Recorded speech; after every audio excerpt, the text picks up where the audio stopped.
બનાસકાંઠામાં વધુ એકવાર હડકાયા શ્વાનનો આતંક જોવા મળ્યો છે। ધાનેરાના આલવાડા ગામમાં 8 થી 10 લોકોને શ્વાને ભર્યા બચકા।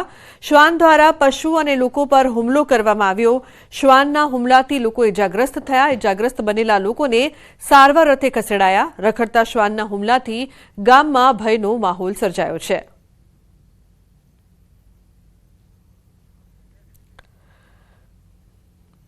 તો હોળીને હવે ગણતરીના દિવસો જ બાકી રહ્યા છે।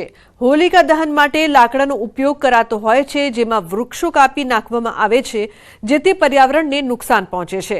આ નુકસાન ટાળવા ગાયના છાણમાંથી હોળી માટે ગૌમય કાસ્ટ બાયોસ્ટિકનું ઉત્પાદન કરવામાં આવી રહ્યું છે।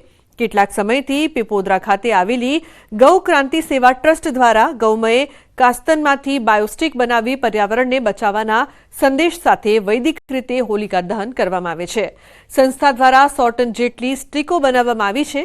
ગૌ માતાના છાણને સળગાવવામાં આવે તો તેમાંથી ઓક્સિજન ઉત્પન્ન થાય છે અને વાતાવરણને વૈદિક કરે છે।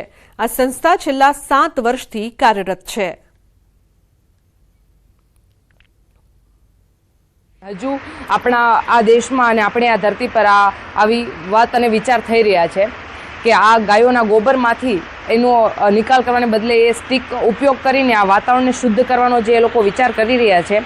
અને હોળી એવો તહેવાર છે કે જ્યાં લાકડા કાપીને હોળી મનાવવામાં આવે છે, તો એના જગ્યાએ લાકડા કાપવાના બદલે આ સ્ટીકનો ઉપયોગ કરવામાં આવે તો એક બાજુ ગાય માતાઓ આત્મનિર્ભર પણ બની શકે છે અને એક બાજુ આપણો આ દેશ છે અને આપણું આ વાતાવરણ છે શુદ્ધ પણ બની શકે છે। અન્ય ગ્રાહકોને અને ભારતની સમગ્ર જનતાને, ગુજરાતની તમામ જનતાઓને, ગુજરાતમાં 50,000 કરતાં પણ જ્યારે જાજી હોળી થવાની હોય ત્યારે મારો વિચાર એક જ છે કે ભાઈ 50,000 વૃક્ષો તો આપણે એમને બચાવી શકશું અને વિચારને વધારે આગળ લઈ જાઓ, કારણ કે વાતાવરણ અને પ્રદૂષણને આપણે આ જે વધતા જતા પ્રદૂષણ અને કપાતા વૃક્ષોને બચાવી શકશું અને ઘર ઘર સુધી વિચાર પહોંચવો જોઈએ। મારી એક જ અપીલ છે, હર ઘર આ વૈદિક હોળીનો કોન્સેપ્ટ અને વૈદિક હોળીનો વિચાર અને ઘર ઘર અને ગામો ગામ આ હોળી વૈદિક હોળી થવી જોઈએ। ગાયના ગોબર અને ગૌમૂત્રનો કંઈક બેસ્ટ ઉપયોગ થઈ શકે એના માટે અમે વિચારતા હતા અને છેલ્લા આ અમારું 7મું વર્ષ છે કે અમે હોળીના તહેવાર નજીક આવે ત્યારે અમે ગાયના છાણમાંથી ગોબર સ્ટીક બનાવીએ છીએ અને હોલિકા દહન માટે અમે બધી જગ્યાએ પ્રોવાઈડ કરીએ છીએ।